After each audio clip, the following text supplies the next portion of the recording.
কত কষ্ট করে মানুষ বানাই সাধের বাড়ি,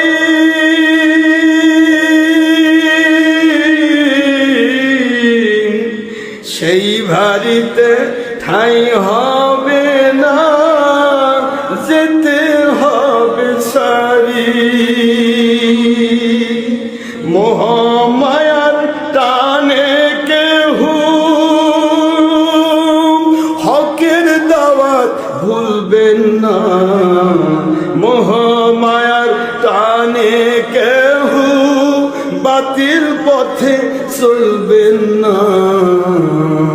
যাদের জন্য ছল চাতুরি মরলে তারা চিনবে না, যাদের জন্য বেহালালি কামাই মরলে ভালোবাসবে না।